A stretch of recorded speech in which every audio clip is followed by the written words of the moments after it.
Assalamualaikum warahmatullahi wabarakatuh. Waalaikumsalam warahmatullahi wabarakatuh. Yang ingin saya tanyakan Ustadz begini, di dalam Al-Quran tuh ada bentuk-bentuk larangan yang hanya membatasi gitu. Misalnya makanan yang diharamkan hanyalah ada pembatasan begitu ya. Tetapi ternyata ada riwayat-riwayat yang menjelaskan bentuk-bentuk makanan ini termasuk yang dilarang untuk dimakan dalam hadis. Nah, ada ulama yang memaknai pokoknya kalau di dalam Al-Quran itu dibatasi hanyalah seperti itu, yang lain itu seolah-olah mungkin tidak sampai kepada haram ataupun juga bisa ditiadakan. Nah, yang pembatasan-pembatasan di dalam Al-Quran kemudian ternyata ada hal-hal penambahan di dalam hadis, itu bagaimana penjelasannya ya Ustaz? Terima kasih. Assalamualaikum warahmatullahi wabarakatuh. Waalaikumsalam warahmatullahi wabarakatuh. Taib, jika yang dimaksud di situ adalah pembatasan dalam beberapa redaksi Al-Quran, kalau dalam larangan kalimat hasr atau innama itu tidak kepada konteks pada makanan, tapi bab-bab yang lain ya, seperti misalnya Allah Ta'ala menyebutkan dalam surat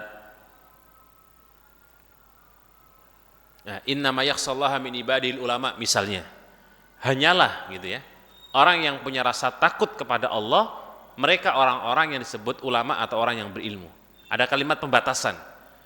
Nah, kalau masalah halal dan haram makanan misalnya, kalau kemudian disebutkan dalam Al-Quran, kalau dalam Al-Quran kan ada dalam Al-Ma'idah ya, ayat yang ketiga itu Allah berfirman, "Ukhillat lakum maitatu waddamu walahmul khinzir."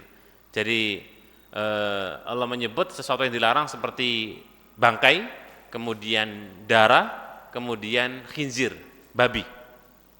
Nah, untuk lebih detail memang ada di riwayat hadis beberapa versi larangan-larangan makanan. Ya.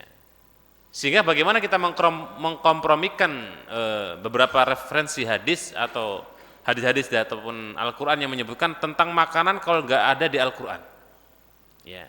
Karena kalau bicara di Al-Quran memang ya beberapa saja. Ya. Tidak semua dalam larangan makanan itu semua dicantumkan di Al-Quran. Tapi ada konteks di Al-Quran yang itu mencakup semua nanti di hadis. Misalnya salah satu kalimat hadis ini termasuk di antara fima makna itu ada di Al-Quran terkait dengan apa yang dilarang oleh Allah dan Rasulnya. Berarti semua larangan yang dalam hadis termasuk makanan ataupun terkait dengan minuman yang dilarang Nabi maka juga sama dilarang dalam Al-Quran. Sehingga pemaknaan seperti ini penting untuk memahami semua hadis atau kita kumpulkan larangan-larangan makanan.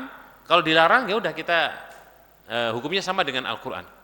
Walaupun di Al-Quran tidak disebutkan. Ya contoh diantara yang mungkin sederhana bicara masalah kaifiyah sholat gitu. Kalau kita bicara kaifiyah sholat, tata cara sholat secara rinci detail dari takbir sampai salam, itu di Al-Quran nggak diatur. Ya apakah kemudian Al-Quran hanya membatasi tegakkan sholat saja, yang kemudian tidak disebutkan rincian-rinciannya? Rinciannya ada di hadis Nabi. Sholat itu mulai dengan takbir, kemudian Al-Fatihah terus sampai di akhir dengan salam. Ya, sehingga innama yang disebut dengan pembatasan itu kalau ada dalam hadis ya karena sama-sama sebagai hujah, sebagai pedoman hidup maka menjadi hukum yang sama ya di Al-Qur'an dan di hadis. Sehingga ya memang harus banyak mentelaah bagaimana informasi dalam hadis sehingga menjadi kadang-kadang kita jumpai di hadis ternyata oh larangan toh gitu. Oh enggak boleh toh. Seperti hewan jamaah ya. Kalau di Al-Quran kita nggak akan menjumpai larangan makan ular misal. Ya kan memang nggak ada. Ya. Apakah di Al-Quran yang tidak ada itu berarti boleh dong karena di Al-Quran nggak disebutkan. Ya karena Nabi katakan termasuk al-hayyatu, ular itu tidak boleh dimakan. Ya. Sehingga kalau Nabi melarang makan ular ya jangan dimakan. Nah ini kasus-kasus seperti ini penting untuk kita cari referensi-referensi semakin banyak sehingga lebih luas lagi istilah kita tahu larangan-larangan terkait dengan bab makanan. Wallahu taala a'lam bishawab.